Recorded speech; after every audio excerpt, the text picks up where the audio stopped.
Yeah, I mean, look, I just interviewed Woody, and what I realized after really going through his whole story, and people don't really want to focus on this part, but he had a serious head injury when he was a kid. Yo, Vlad, come on, man. Get the fuck, come on, bro. Cut it out. What? So you saying, it is right. You saying we dealing with some Barney Rubble, Popeye the Sailor type shit, where he had a head injury and he went from being one way to another. What's the name of that movie, Bustin' Loose? You talking about some Bustin' Loose type thing? He had a serious head injury when he was like 10 years old, to the point where he had to learn how to talk and walk again. Okay. Right? He was put in special ed classes in high school. You didn't know this part. He was put in special ed classes, and then near the end of his high school, he got kicked out of school because he got blamed for something that he said he didn't do, but they kicked him out, so he just dropped out of school. When I asked him about reading and math and stuff like that, he didn't really answer the question, meaning that he might not have, He's illiterate.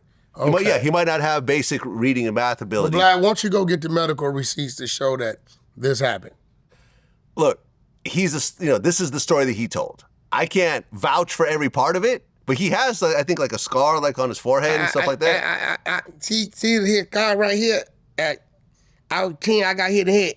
And then, my people there, my people there, they took me to the hospital, and when I came out of the hospital, I wasn't the same. I went to ESL class, and I just dropped out, and I just joined the streets, and I knew what I was doing, and I told. That what you saying, what happened? I mean, look, So he could differentiate the difference between street and... Well, what I'm saying is you have someone who has serious head trauma, is in special ed classes, doesn't get, then gets kicked out of school, father dies, mother dies shortly afterwards, he's by himself, he's not getting the care, and possibly the medications that he needs, he's got anger issues.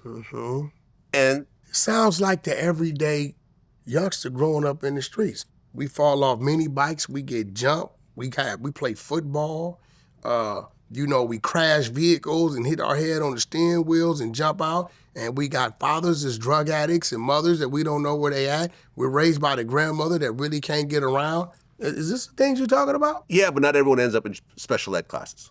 See what I'm saying? Even the people that are going through that still read, write, do well in school if they apply themselves and so forth. That starts earlier, like kindergarten, pre-K, first, second, third, fourth, fifth. By the time you get into junior high school or sixth grade, either you was applying yourself or you wasn't. Special ed. So you saying prior to him getting hit in the head, he wasn't in special ed classes? Doesn't sound like it, no. No? Oh. No. Based on what he said. You're going for this story. I mean, I don't see a reason to lie about this part of his life. It's not like he's bragging about it or this is something to brag about. So is he saying this is the reason why he doesn't know what he's doing when he's doing it? I don't know. He didn't say that, but I'm implying based on the overall story. I mean, look, for example, Eric Holder. Eric Holder had brain issues as well. Remember, he got messed up real bad and he had to have like a brain surgery and stuff like that. He didn't tell on nobody. No, he didn't.